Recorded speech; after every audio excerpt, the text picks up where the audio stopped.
Gloria al nombre del Señor. Apocalipsis, capítulo 3, versículo 14 al 22. Dios bendiga también en esta hora los que van a estar por medio de la página de YouTube, Santidad a Jehová, Edwin Pineda. Dios le bendiga esta tarde. Estamos en Iglesia El Refugio en Cristo de la ciudad de Richmond, California. Gloria al nombre del Señor. Amén. Apocalipsis capítulo 3, versículo 14 al 22 para la gloria del Señor. Cuando lo tenga, dice amén esta tarde. Amén. Gloria al nombre del Señor. Si hay alguien fojeando, ayúdele por favor. Sobre todo si es nuevecito. Estamos en el último libro de la Biblia. Ya si es el mismo viejo de siempre, con 30 años en el Evangelio y no sabe dónde está Apocalipsis, hoy se reconcilia, hermano. Ya con tantos años en el Evangelio. Hay unos que ni Biblia traen, imagínese usted. Ni Biblia traen a la iglesia. Y están tan modernos que el teléfono anda para ver la Biblia. A su nombre sea la gloria. Apocalipsis capítulo 3, versículo 14 al 22. ¿Lo tienen todos, hermanos? Si hay un amigo, comparta con él. Si es amigo, hay que compartir la Biblia con ellos, hermano. Es normal, ¿verdad? Y comparta su Biblia para que pueda leer con nosotros la palabra del Señor. Y ahora, sé cristiano, mándole a comprar una, por favor, en el nombre de Jesús. Gloria al nombre del Señor. Apocalipsis capítulo 3, versos 14 al 22. ¿Lo tienen todos, hermanos? Amén. Amén. Gloria al nombre del Señor. Síganme por favor con su vista. Esta tarde se lee la palabra dándole gloria al Padre, al Hijo y al Espíritu Santo. Y la iglesia congregada decimos amén. Y la iglesia congregada decimos amén. Dice la palabra del Señor. Y escribe al ángel de la iglesia en la Odisea: he aquí el amén, el testigo fiel y verdadero, el principio de la creación de Dios, dice esto: yo conozco tus obras, que ni eres frío ni caliente. Ojalá fueses frío o caliente. Pero por cuanto eres tibio y no frío ni caliente, te vomitaré de mi boca. Porque tú dices: yo soy rico y me he enriquecido, y de ninguna cosa tengo necesidad. Y no sabes que tú eres un desventurado, miserable, pobre, ciego y desnudo. Por tanto, yo te aconsejo que de mí compres oro refinado en fuego, para que seas rico, y vestiduras blancas para vestirte, y que no se descubra la vergüenza de tu desnudez. Y unge tus ojos con colirio para que veas. Yo reprendo y castigo a todos los que amo. Sé pues celoso y arrepiéntete. He aquí, yo estoy a la puerta y llamo. Si alguno oye mi voz y abre la puerta, entraré a él y cenaré con él y él conmigo. Al que venciere, le daré que se siente conmigo en mi trono, así como yo he vencido y me he sentado con mi Padre en su trono. El que tiene oído, oiga lo que el Espíritu dice a las iglesias. A su nombre sea la gloria. Dele la mano al que está a la par suya, por favor. Véalo a los ojos y dígale: la iglesia del último periodo. Ese es el tema de esta tarde. La iglesia del último periodo. Gloria al nombre del Señor. Siéntese por favor. Vamos a ponerle un subtema a este mensaje. Como subtema: la iglesia que sacó a Jesús a la calle. La iglesia que sacó a Jesús a la calle.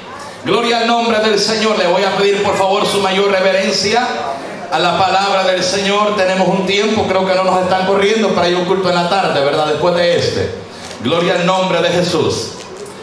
Si ya fue al baño, le voy a pedir que se mantenga ahí sentadito. Si es una emergencia, levántese, puede ir, pero trate la manera de mantenerse ahí para que pueda entender el mensaje de la palabra del Señor esta tarde. A su nombre sea la gloria.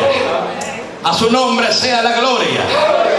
Los capítulos 2 y 3 de Apocalipsis estos dos capítulos de este precioso libro nos presentan la historia de 7 iglesias, 7 congregaciones que, según la historia bíblica, estas 7 congregaciones pertenecían a la provincia del Asia Menor, donde habían 7 ciudades y cada una de las 7 ciudades poseía una iglesia cristiana evangélica.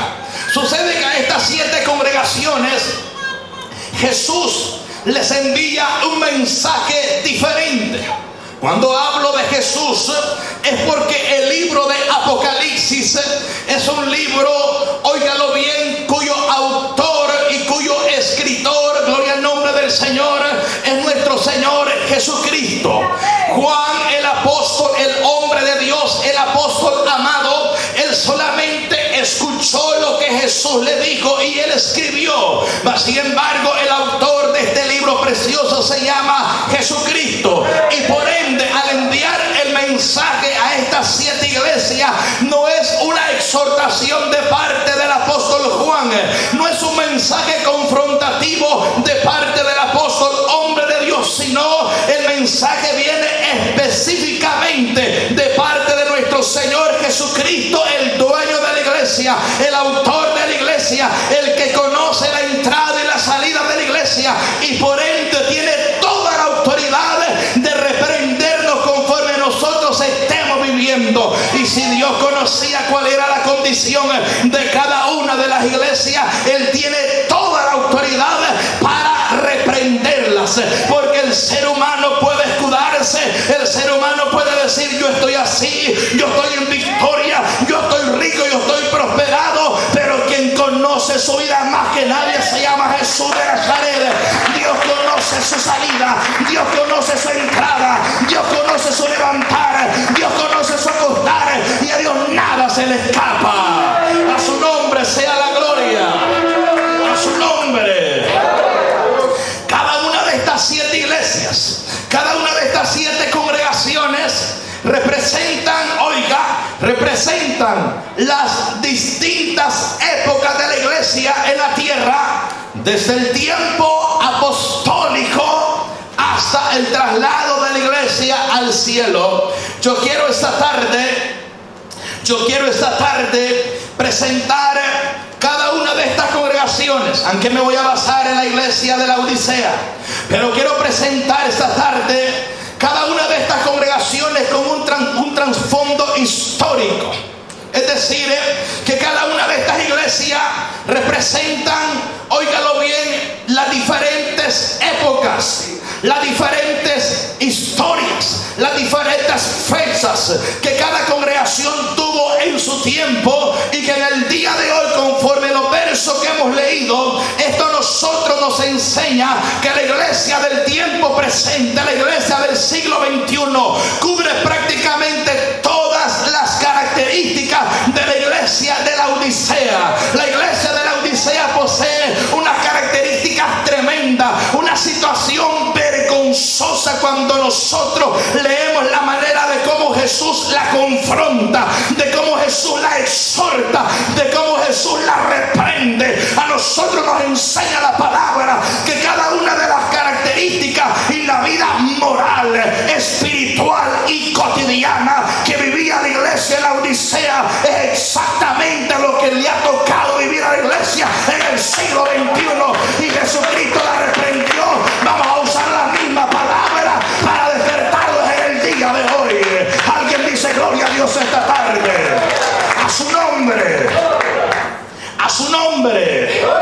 Porque muchas veces nos enojamos, nos enfogonamos, pero cuando nosotros vamos a la palabra, nosotros nos damos cuenta que el que envía la reprensión es el dueño de la iglesia, es el que compró la iglesia a precio de sangre.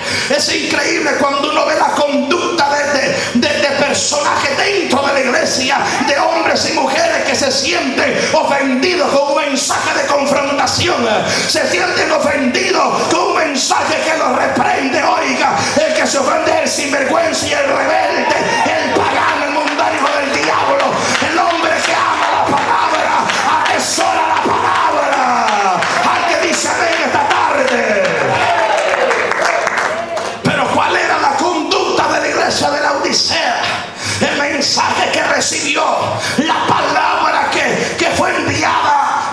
principalmente para su pastor y luego para la iglesia. Porque antes, oiga, la iglesia refleja la enseñanza que le da su pastor. La iglesia manifiesta el comportamiento doctrinal de una iglesia, el comportamiento de enseñanza de una iglesia es el fruto de un pastor y de un hombre de Dios. Si el pastor, óigalo bien, es aguacate en el evangelio, si el pastor es flojo, si el pastor no adoctrina a la iglesia, si el pastor no le enseña la verdadera palabra a la iglesia en lugar de ser un rebaño de ovejas, se convierte en rebaño de cabros, andando como le da la gana. Pero el pastor que ama a Dios y ama a la iglesia le va a enseñar la verdadera palabra, aunque los cabros se enojen, pero las ovejas van a deleitarse con el pasto verde de parte de Dios. Alguien dice amén esta tarde. Eso así es. Cuando una iglesia se paganiza, el primer pagano es el pastor, así de sencillo. ¿Sí? Estoy hablando a nivel general, porque aquí el mensaje no lo va para el pastor Naúm, sino hay gente más que está escuchando. Así como lo oye. Cuando una iglesia se paganiza, el primer pagano es el pastor. Cuando una iglesia se hace mundana y las hermanas vienen como les da la gana, y la diaconisa pasa a cantar con las cejas rapadas, y la diaconisa pasa a cantar con 3 argollas en el pescuezo, pasa a cantar toda depravada que parece Gloria Trevi, el primer sinvergüenza es el líder. Y así le decimos esta tarde: la iglesia refleja la enseñanza y la doctrina del pastor. A su nombre. ¿Sí? Así como lo oye. Oiga bien el mensaje. La Biblia dice: y escribe al ángel de la iglesia en la Odisea. ¿Para quién iba el mensaje? Al ángel, al pastor. Sí. Pero es que antes de confrontar a la iglesia, hay que bajarle la planadora a los líderes, a los pastores, a los evangelistas, a los maestros. Hombres que se creen predicadores de la palabra, enseñan la palabra, pero no dan testimonio con la familia. Predicadores que se la llevan de maestro, a que enseñan en los púlpitos, pero las hijas son unas sinvergüenzas allá afuera. Las hijas son unas depravadas en la calle. Las hijas no como les da la gana. Los hijos son unos rebeldes inmorales, porque no les importa obedecer la palabra. Alguien alaba la gloria de Dios esta tarde. A su nombre. El mensaje primeramente es para el líder, para el hombre que conoce la palabra, para el que enseña, para el que dirige, para el que predica. Predicador que predicas, predícate a ti mismo. Maestro que enseñas, enséñate a ti mismo. El mensaje va primeramente para nosotros, los que predicamos la palabra, porque es una desgracia venir aquí a exhortar, a confrontar al pueblo cuando nuestra familia está patas arriba, cuando tenemos vidas inmorales, cuando tenemos vidas depravadas. ¿Cómo va a querer señorear la iglesia cuando no puede señorear su propia casa? Alguien alaba la gloria de Dios esta tarde. A su nombre. Sí, así de sencillo. El mensaje va para nosotros primero, porque mire, en los 7 mensajes, en las 7 enseñanzas que Jesús le envía a las 7 iglesias, Él no empieza diciendo: y escribe a la iglesia en Éfeso, dile a esos rebeldes que han perdido el primer amor. Dile a esos rebeldes. No. Primero, y escribe al ángel de la iglesia en Éfeso. Así empieza. Y escribe al ángel de la iglesia en Pérgamo. Y escribe al ángel de la iglesia en Esmirna. Y escribe al ángel de la iglesia en Tiatira. Y escribe al ángel de la iglesia en la Odisea. Mire, empieza con el pastor. Y cuando habla de ángel, significa mensajero. A su nombre. Mensajero. Y cuando le está hablando del ángel, está hablando del líder, del pastor. Entonces, por eso usted tiene que saber, y esto es importantísimo, cuando a usted se le llama la atención, no es que el pastor la lleva contra usted, porque hay gente que cuando se le enseña la palabra, cuando se le amonesta, cuando se le confronta, cuando se le reprende, mire, hay gente que dice: yo no sé por qué el pastor la tiene conmigo, yo no sé por qué siempre me pasan regañando, yo creo que le caigo mal, le cae mal al diablo usted. Pero es tiempo que nos paremos firmes. La responsabilidad del ángel de la iglesia es educar al pueblo, de doctrinar a la iglesia con la sana doctrina. A su nombre, a su nombre. Entonces, el mensaje tiene que ir primeramente para el líder. Y mire, cuando usted lee todo el capítulo 2 y el capítulo 3 de Apocalipsis, el mensaje de Jesús va primeramente al líder. Y por eso el predicador, aquí no importa que seamos amigos, aquí predicamos en general para todo aquel que tenga oído que oiga lo que el Espíritu me dice a la iglesia. Y no vengo a exhortar porque Nahum sea un sinvergüenza, no, Nahum es un hombre de Dios, tengo muchos años de conocerlo, más de 15 años de conocerlo. Mas sin embargo, mi deber como predicador es predicar para todo aquel que tenga oído que oiga. Aquí el mensaje no es personal para nadie, para que nadie venga a decir: Edwin me vino a tirar, como me conoce me leñació, ay, como es parte del ministerio. No, aquí es para todo aquel que es inteligente, que oiga lo que Dios quiere decirle, para todo aquel que ama la palabra. Aquí no hay cheladas, señores, aquí no hay amistades, aquí no hay primos, aquí no hay hermanos, aquí no hay amigos. Aquí hay una iglesia lavada con la sangre del Cordero, y hay que dar la palabra tal como está escrita. A su nombre. Gracias, Nahum. A su nombre. Denle un fuerte aplauso a Jesús, que para Jesús, no para mí.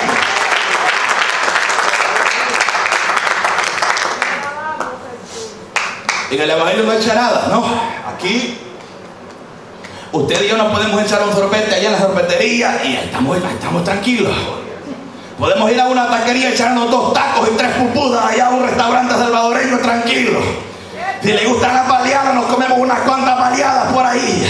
Y le gusta, y mire, es que la amistad, pero la palabra no la podemos comprometer. En el evangelio no hay cerrada, no hay amistades.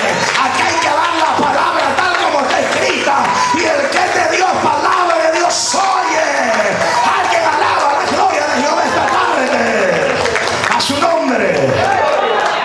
El mensaje no lo podemos cambiar. No hay que predicar así. Hoy nos acompañó el hermano Luis Martínez a la iglesia. Y no, aquí no hay cerrada, hombre. Aquí no hay conocidos de 15 años. Aquí hay que dar la palabra tal como está escrita. Y el que anda pando hay que enderezarlo con la palabra. Aquel que anda rebelde más pando que la punta de un anzuelo, hay que enderezarlo con la palabra. A su nombre. Sí, y ese es donde la gente se confunde y dice: eso es lo que no me gusta de Pineda, fíjate. ¿Qué pasó? No. Es que siempre que viene a ofendernos viene. Siempre. Mira, es que no hay mensaje. No, es que mire, aquí venimos a bendecirlo con la palabra. Mire, aquí solamente loco que está la partulla no se goza. Pero aquí hay una manera que está recibiendo la palabra. Aquí hay pueblo que está saboreando esta maná del cielo. Alguien dice amén esta tarde. Sí. Aquí hay pueblo que ama la palabra. Vaya, pues miren, esa era la introducción. Vamos a ir más adelante porque si no me quedo estancado por aquí. Vaya, miren, estas 7 iglesias, cada una de ellas nos presentan el trasfondo histórico de prácticamente toda la época de la iglesia que conocemos, desde el tiempo apostólico hasta el levantamiento de la iglesia al cielo. Conocemos 7 iglesias en Apocalipsis capítulo 2 y capítulo 3. La iglesia de Éfeso, cuyo nombre significa deseada. Esta congregación, que significa deseada, representa el periodo del primer siglo de la iglesia primitiva. La iglesia de Esmirna, cuyo nombre significa ungüento. Esta congregación, cuyo nombre significa ungüento, nos da una representación del periodo de persecución de la iglesia, donde la iglesia fue perseguida, fue masacrada por la persecución, fue machacada. Así como cuando el ungüento, óigalo bien, aquel ungüento se machaca, para sacar un olor fragante. La iglesia fue perseguida tremendamente, y de ahí viene el nombre de Esmirna, que significa ungüento. Gloria al Señor. Nos habla de un tiempo de persecución, un tiempo de peligro, un tiempo donde la iglesia la quisieron exterminar, mas sin embargo, aunque era fuerte la persecución de la iglesia de Esmirna, era fuerte la persecución contra esta iglesia, pero aunque nosotros, óigalo bien, podamos ver durante 300 años un periodo de persecución, y aunque nosotros queramos ver de acuerdo a la historia un retroceso de la iglesia, nosotros vemos algo totalmente diferente, que cuando la iglesia era perseguida era cuando más alumbraba. Cuando la iglesia era perseguida era cuando más destilaba aquel olor fragante. Como hacía hermano Edwin, la persecución hizo que la iglesia se fortaleciera, que la iglesia más brillara, que la iglesia proclamara que era más que vencedora en el nombre de Jesús. Una iglesia poderosa porque Jesús estaba con ella. A su nombre, a su nombre. Pérgamo, cuyo nombre significa casamiento. Esto nos habla del periodo cuando la iglesia se casó con el Estado. Cuando la iglesia se casó con el Estado, para el año entre 312 y 313, del tiempo de Constantino, el emperador que fue el primer papa de la iglesia católica, une a la iglesia con el Estado. Y queremos presentar ese trasfondo histórico entre Pérgamo, cuyo nombre significa casamiento, cuando se casa la iglesia con el Estado. Tenemos a Tiatira. Tiatira significa cansada de sacrificar. Nos representa el tiempo donde la iglesia se cansó de tantas herejías, se cansó de tanta idolatría, de tantas, óigalo bien, dogmas declarados por los papas, y la iglesia se cansó de todo ello, cuyo nombre significa cansada de sacrificar. Luego tenemos a Sardis. Sardis significan los que escapan. Los que escapan durante la reforma. Óigalo bien, esto nos habla de la reforma de la iglesia de Sardis, que muchos escaparon, aunque la misma iglesia católica romana comenzó a perseguirlos. Y ahí es donde se levantan los famosos reformadores, como Juan Hus, como Martín Lutero, entre otros reformadores más, wesleyanos. Y hablamos del tiempo donde muchos escaparon a causa de la enseñanza de estos reformadores. Y de ahí viene el nombre de Sardis, los que escapan. Queremos presentar este trasfondo histórico para luego comenzar a hablar acerca de Filadelfia. Filadelfia, cuyo nombre significa amor fraternal. Este significado representa cuando la iglesia escapa de la idolatría para el año 1750 hasta el siglo XX, donde esta iglesia fue purificada, fue perseguida, pero se mantuvo con un amor grande hacia Dios, a su nombre. Luego llegamos a la Odisea, los versos que hemos leído esta tarde. Quiero presentar esta última iglesia, esta última congregación de las 7 iglesias. La Odisea es la última que encontramos dándole Jesús el último mensaje a esta iglesia, el último mensaje a esta congregación. Y me llama la atención la manera de cómo le da este mensaje. Y el mensaje que Jesús le da a la Odisea es un mensaje que también está representando su propio nombre, pues el nombre de la Odisea significa juicio del pueblo. A su nombre, juicio del pueblo. Esta iglesia representa el último periodo aquí en la tierra, debido a la conducta y comportamiento que manifiesta la iglesia.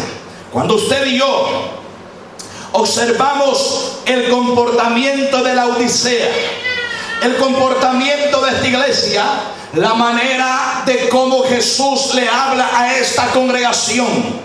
Y nosotros cuidadosamente observamos cuál es su conducta, cuál es su proceder, cuál es su manera, óigalo bien, de manifestarse hacia el mundo y hacia los demás. Y nosotros vemos en esta congregación un perfil, una biografía. Vemos en esta congregación prácticamente, óigalo bien, un espejo de lo que es la iglesia en pleno siglo XXI. Oiga lo que le voy a decir esta tarde, de lo que es la iglesia en pleno siglo XXI. Porque hoy más que nunca, óigalo bien, el nombre de la Odisea significa juicio del pueblo. Y hoy más que nunca Dios ha tenido que venir juzgando a la iglesia, ha tenido que venir, óigalo bien, permitiendo, confrontándola con diferentes situaciones. ¿Por qué? Porque estamos en el tiempo donde hay una iglesia que se cree autosuficiente, que se cree poderosa en la economía, que se cree grande por lo que posee, se posee grande por los templos que tiene, por las grandes estructuras que ha obtenido, por la riqueza que le han dado. Mas sin embargo, aunque quiera presentar tal prosperidad, a Dios nadie lo va a impresionar con eso. Usted puede tener un gran templo, usted puede tener carros del año, casas de 4 o 5 pisos, pero si espiritualmente está caído, no lo va a impresionar con lo que usted tenga. A Dios se agrada viviendo en paz y en santidad. Alguien dice amén esta tarde. A su nombre, a su nombre. Oiga bien esto. ¿Cuál era el comportamiento de la Odisea? ¿Por qué le digo que la Odisea representa el proceder, representa la condición, representa el perfil de la iglesia evangélica en pleno siglo XXI? ¿Por qué, hermano Edwin? ¿Sabe por qué? Porque esta iglesia de la Odisea se comportaba como una iglesia absoluta. Una iglesia absoluta que no necesitaba de nada ni de nadie, incluso del Señor. ¿Usted cree eso, hermano? Yo no lo creo, lo dice la Biblia. Lo dice la Biblia y por eso lo afirmamos. Oiga lo que le dice Jesús en el verso 17. Porque tú dices, yo soy rico y me he enriquecido y de ninguna cosa tengo necesidad. En otras palabras, se comportaba como una iglesia próspera económicamente. Económicamente estaba ahí arriba. Económicamente era una iglesia, óigalo bien, reconocida por el mundo. Una iglesia famosa por los mundanos. Una iglesia estructuralmente poderosa económicamente. Una iglesia, óigalo bien, que decía, soy rico y me he enriquecido. Era una iglesia económicamente próspera, pues manifestaba no necesitar de nada. Cuando usted oye esto, ¿no le viene al pensamiento a usted cómo se comportan hoy en pleno siglo XXI las iglesias? Vea las estructuras en Miami, la iglesia en Guatemala, Casluna, Guillermo Maldonado aquí en Miami. Vea las iglesias de los norteamericanos, grandes templos, Dante Gebel, olvídese, templos increíbles, admirables. Comience a observar las megaestructuras que hay en el día de hoy. Comience a ver los grandes templos, comience a ver, óigalo bien, las iglesias poderosas, iglesias que entre comillas están predicando de Cristo, pero cuando uno mira la televisión, óigalo bien, están presentando shows de motocicleta, están presentando mujeres bailando en los altares, están presentando, y uno dice, wow, sí, económicamente son poderosas, no lo vamos a negar, tienen grandes templos, tienen grandes riquezas, tienen, óigalo bien, un poder económico admirable. totalmente diferente a lo que era la iglesia en el siglo XIX, en el siglo XVIII. En los primeros siglos no había tanto poder, no había tanta pompa, pero ¿sabe qué era lo más importante? Había santidad, había humildad, había gloria de Jehová, había fuego de lo alto, y de eso se necesita mucho en el día de hoy. A su nombre. Oiga, cuando uno mira todo esto y uno dice, ¿hasta dónde vamos a llegar? La Odisea nos presenta el perfil de la iglesia del siglo XXI. Una iglesia poderosa económicamente. ¿Qué necesidad? Hay plata, hay billetes. Usted mira las mega iglesias, tienen plata.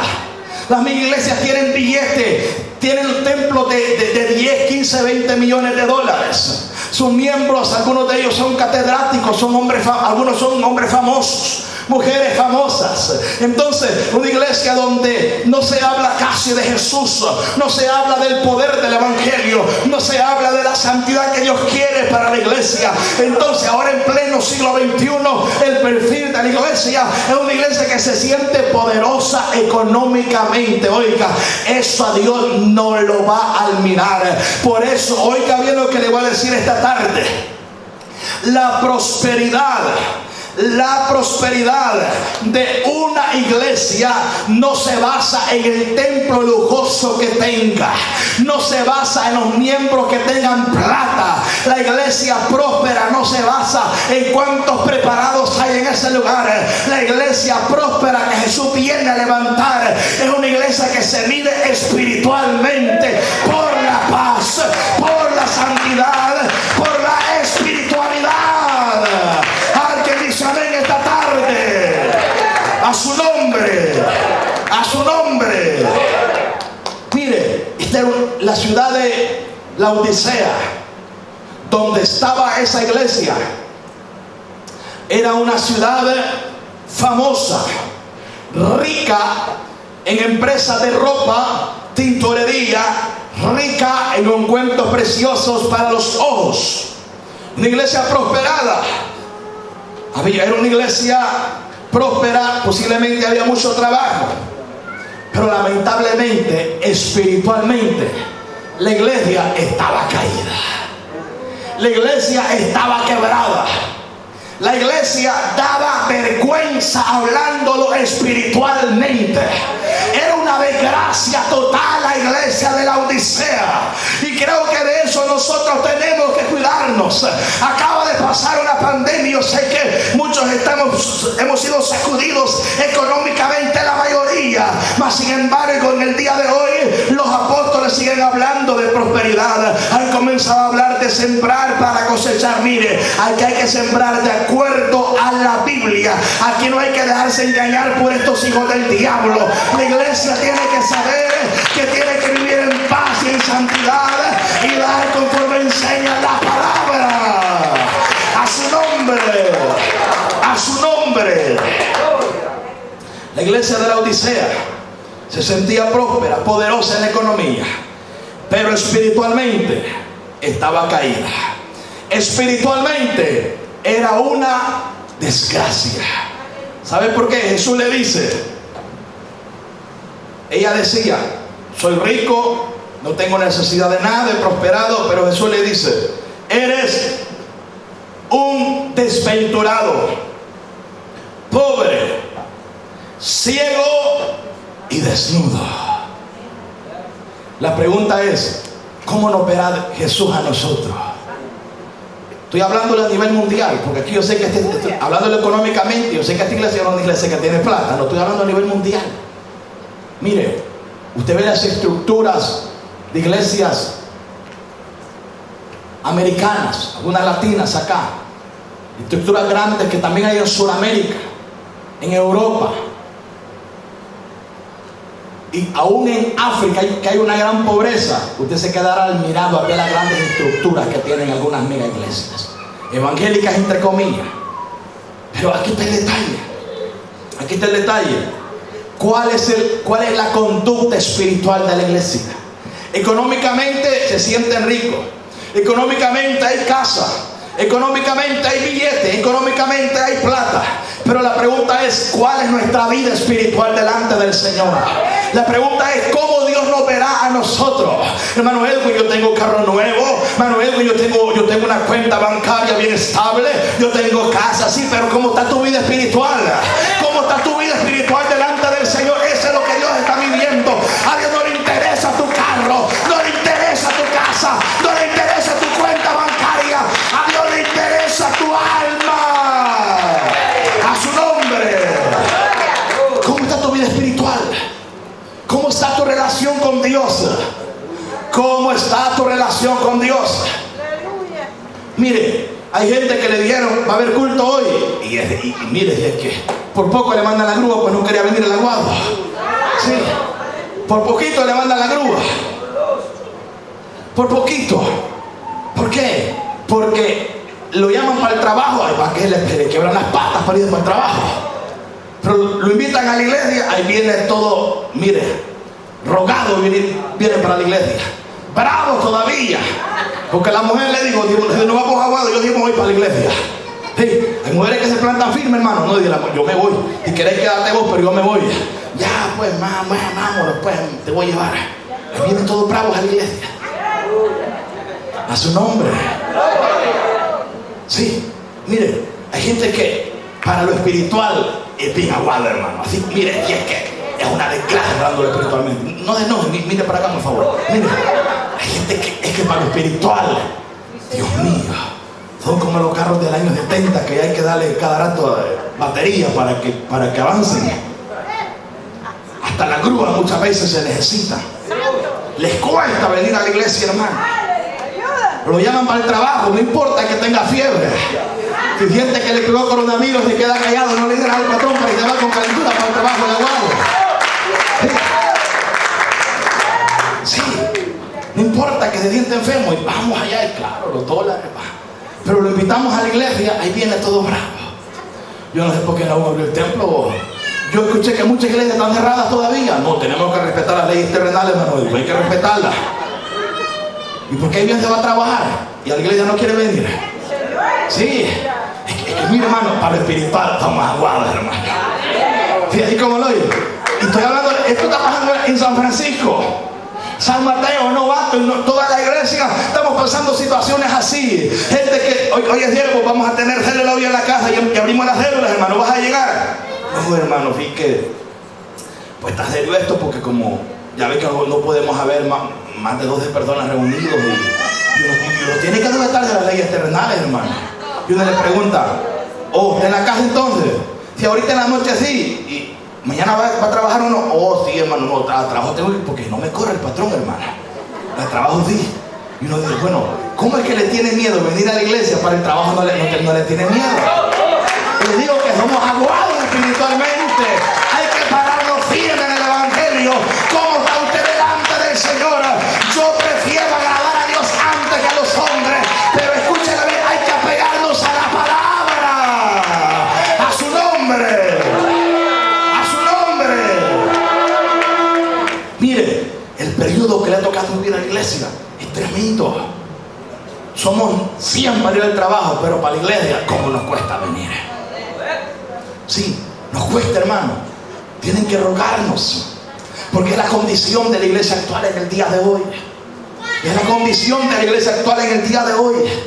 Mire, y aquí no vengo a hablarle así porque Naúm me llamó, me dijo, mira, estos aguados que van a llegar y fíjate que casi, pero vení, dale con todo. No, así de sencillo. Nosotros sabemos cuál es la condición de la iglesia de acuerdo a la palabra. Es lamentable ver cuál es la condición de la iglesia. Es duro, hermano. Es tremendo. Y uno dice, wow, pero ¿qué pasaría si Cristo viniera? ¿Qué pasaría si Cristo viniera en este momento?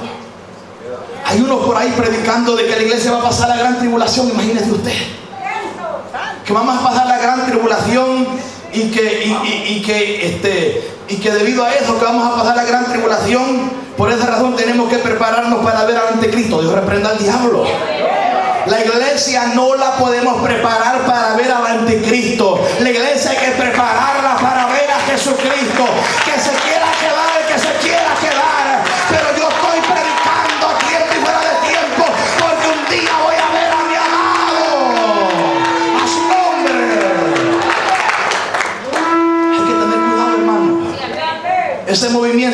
iglesia iba a pasar la gran tribulación, ¿sabe con quién empezó? Con los adventistas del séptimo día. Con ellos empezó. Los adventistas del séptimo día enseñaban que la iglesia pasaría la gran tribulación. Los adventistas vienen siendo prácticamente una religión, una secta religiosa. Ellos enseñaban. Y luego, después de ese movimiento, ha comenzado a introducirse porque las redes sociales están atestadas de enseñanza de ellos. Y lo más tremendo es que en el día de hoy ya no solamente son ellos, varios predicadores evangélicos, iglesias evangélicas están enseñando que la iglesia pasaremos 3 años y medio, y algunas enseñan que pasaremos los 7 años de la tribulación y gran tribulación. La Biblia dice que nadie sabe el día ni la hora. Pero escucha bien esto, solo le voy a dar un tips, porque pronto voy a dar un estudio por qué la iglesia no pasará la gran tribulación. Pronto lo voy a dar, posiblemente el miércoles si Cristo no viene. ¿Por qué la iglesia no pasará la gran tribulación? Pero le voy a dar un tips solamente para que comience a pensar esto. Si la iglesia pasara la gran tribulación, lo primerito, escuche, lo primero que tendría que ver es a un líder mundial, conocido como el anticristo. Lo primerito, un líder mundial, un líder donde en su tiempo habrá una sola moneda, una sola religión, un líder donde ya para su tiempo ya tiene que estar construido el templo en Jerusalén. Ya tiene que estar construido. Si la iglesia pasara la gran tribulación, vamos a ser testigos de un líder mundial que no usará la guerra. No usará la guerra, usará la diplomacia. Con diplomacia llegará al poder y gobernará los 5 continentes del mundo. Los 5 los conquistará. Con diplomacia, con el lema de la paz y de la unidad. Oiga bien esto. Si lo llegamos a ver y vamos a pasar parte de la gran tribulación, ponga atención a esto. Si la iglesia llega a ver eso, ponga atención, y la iglesia solo va a pasar la mitad, conocida como la tribulación, que son 3 años y medio, quiere decir, escúchenme, quiere decir que entonces sí sabremos cuándo será el arrebatamiento. Oiga bien a esto. Quiere decir que entonces sí sabremos cuándo será el arrebatamiento, porque hay 7 años. Si la iglesia pasará la mitad, ¿cuánto es la mitad de 7 años? 3 años y medio, de acuerdo al calendario hebreo. Que el calendario hebreo tiene 360 días el año. Y si usted suma 3 años y medio de acuerdo al calendario hebreo, nos dan 1260 días. A su nombre. 1290 días. Entonces, si la iglesia llega a pasar la mitad de la tribulación, que son 3 años y medio, desde el día, oiga bien esto, desde el día que se presente ese líder mundial y que todos los presidentes, reyes y líderes de cada nación se sometan y le den total autoridad a ese líder y digan, él será el líder mundial de todo el mundo. Desde ese día usted comience a contar 1260 días. 1260 días. Comience a contarlos. Porque si solo 1260 días son 3 años y medio. Porque desde el día que se presente ese personaje y se introduzca al mundo, habrán 1260 días para que sea el arrebatamiento de la iglesia, que son 3 años y medio. Por esa razón, escúcheme, por esa razón la iglesia no pasará la tribulación ni gran tribulación, porque si la pasáramos sabríamos cuándo sería el día del arrebatamiento. como lo están enseñando unos por ahí, sabríamos cuándo será el día del arrebatamiento. Porque algunos dicen que vamos a pasar la mitad, es decir, 3 años y medio, y después la iglesia va a ser levantada, es decir, pasaremos 1260 días y luego la iglesia será levantada. Si nosotros aceptamos esa enseñanza, estamos aceptando que sí conocemos el día que Cristo viene a levantar a la iglesia, y ya está escrito por la palabra que Cristo vendrá como ladrón en la noche. A nadie le va a enseñar, a nadie le va a avisar. Yo no estoy esperando al anticristo, yo estoy esperando a Cristo. Alguien alaba la gloria de Dios esta tarde, a su nombre.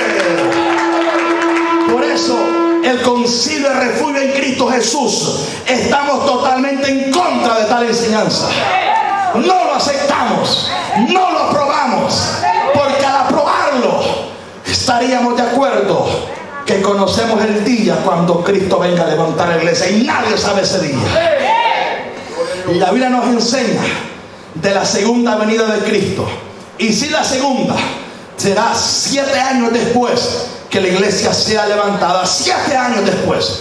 Eso sí está escrito en la palabra, conocido en el libro del profeta Daniel como las 70 semanas, que aún no se han cumplido todavía.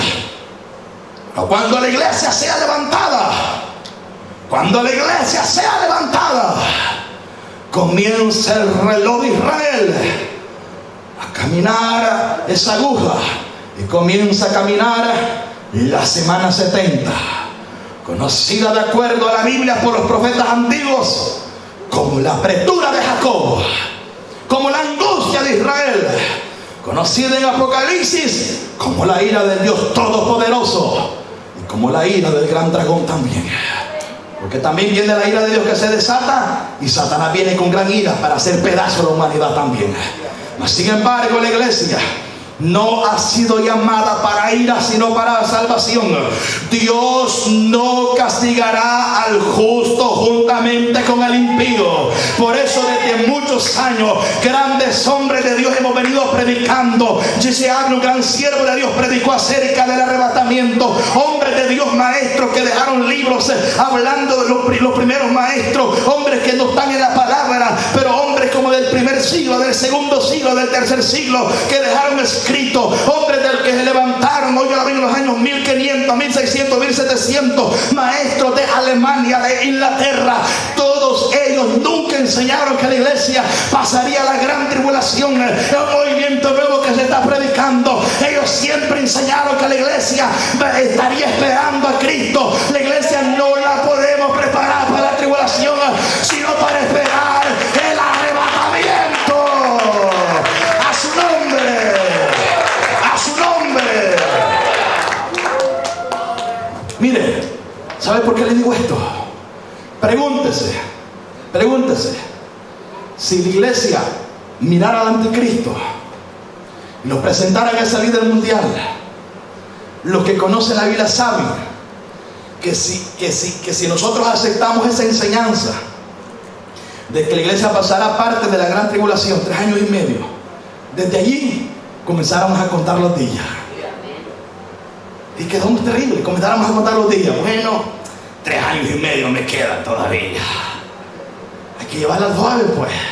Solo no me dejo marcar, y al suavetón, pues sí, son 3 años y medio. Mire, nos haremos más aguados para el evangelio. ¿Sabe por qué? Porque conoceríamos la fecha. La semana 70 de Daniel, 7 años, la conoceríamos. Entonces, si la conociéramos, nos hacemos aguados, hermanos. Bueno, hay un líder mundial, Cristo viene en 1260 días. Entonces, como viene, tranquilo, al suave. Ya la última semana me convierto de verdad. Nos haríamos aguados, hermano. Mire, por eso no hay fecha para el arrebatamiento. Sí hay fecha para la segunda venida. ¿Cuándo será la segunda venida? Después que la iglesia sea levantada, asume 7 años. 7 años después que la iglesia sea levantada. Pero para el arrebatamiento no hay fecha, no hay día, no hay meses. Solamente la conoce el Padre. Aleluya.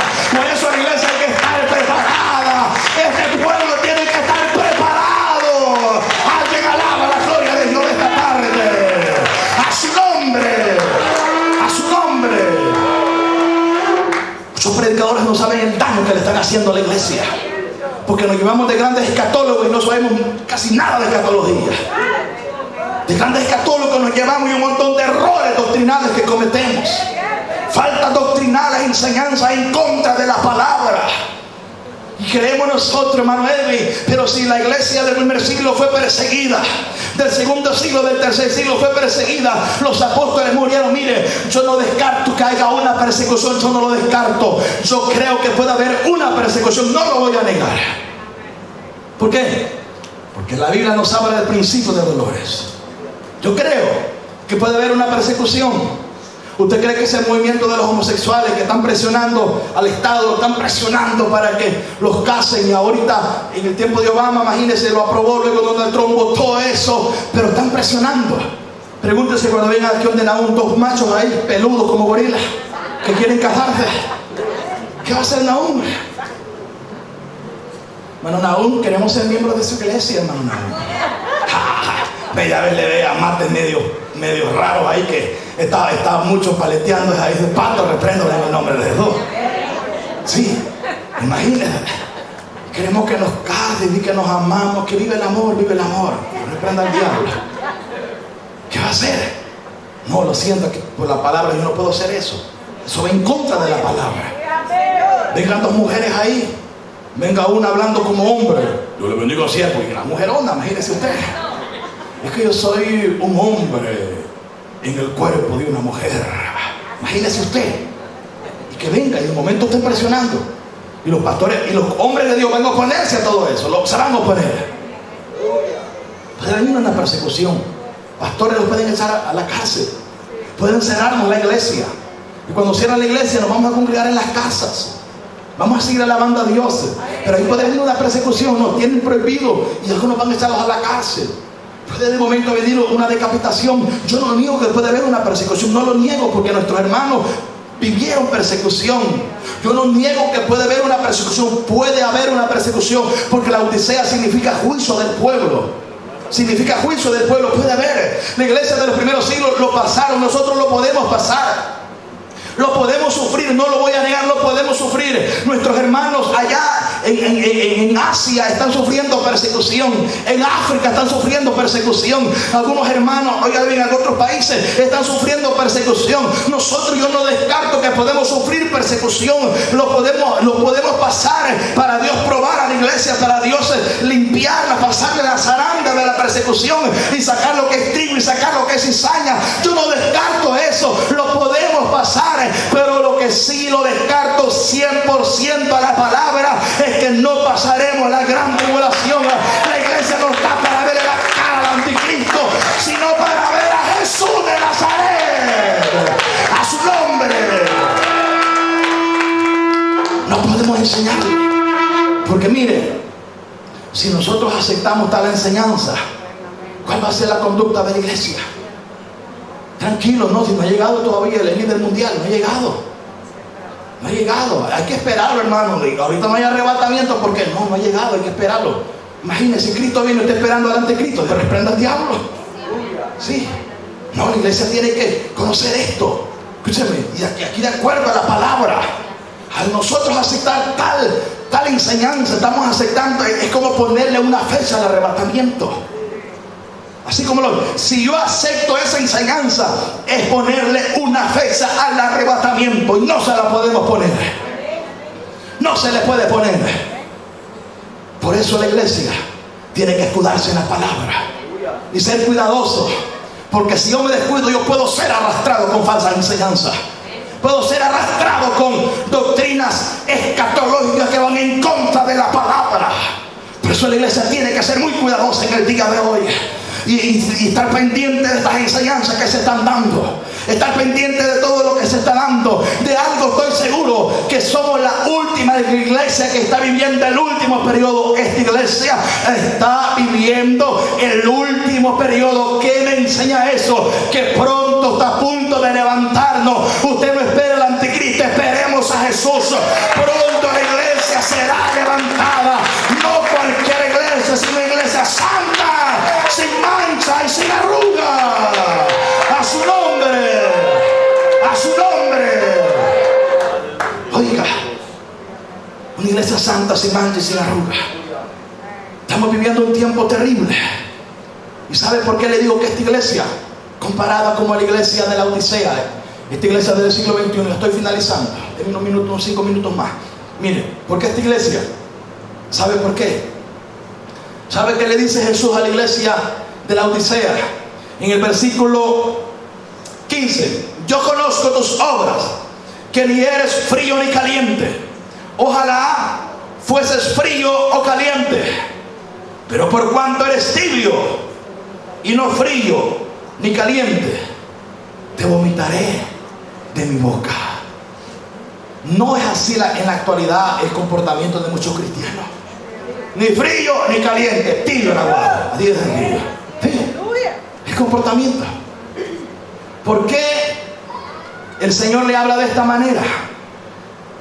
No eres ni frío ni caliente, sino tibio. ¿Por qué? Óigalo bien, le voy a hablar la geografía, no biografía, sino geográficamente cómo era esa ciudad. La Odisea era una ciudad que por encima de ella habían 2 ciudades, en la parte de arriba, en las montañas. Una ciudad era conocida como Hierápolis y la otra era conocida como Colosas. Y la Odisea quedaba en la parte de abajo. De Hierápolis estaba la famosa fuente que en el día de hoy nosotros le podemos llamar como los hervederos. Era una fuente caliente de Hierápolis. Salió una fuente caliente de Chile. Y de Colosas salió una agua fría y clara, saludable, potable, aquella agua fría que salía de Colosas. Sucede que cuando bajaban ambas, en verano había un río que se secaba llamado el río Licio. Ese río pertenecía a la Odisea. En verano, cuando se secaba, bajaba tanto la fuente caliente de Hierápolis como la fuente helada de Colosas. Y cuando bajaban tales fuentes, se unían por ese acueducto o ese río llamado Licio. Y cuando se unían, ambas fuentes, tanto la fría como la caliente, se mixteaban. Y por ende, se convertían en aguas tibias. Al llegar a la Odisea, tanto el agua caliente de Hierápolis como el agua helada de Colosas, al llegar a la Odisea ya no llegaba ni caliente ni helada, llegaba tibia, como el que está en la par tuya cuando no viene a la iglesia. A su nombre. Miren para acá. Y cuando llegaba tibia, el agua era un agua horrible. ¿A quién le gustaría, teniendo una gran sed, beber agua tibia? ¿A quién? Ni para el café sale bueno. No, feo. Imagine con la gran sed y bebiendo agua tibia. Y Jesús dice: por cuanto eres tibio, te vomitaré de mi boca. Esa agua da náusea, esa agua da vómito, porque es agua tibia. ¿Qué enseñanza le quiere dar Jesús a la iglesia de la Odisea? No eres ni frío ni caliente, sino eres tibio. Exactamente como la iglesia del siglo XXI. La iglesia del siglo XXI no quiere decidirse.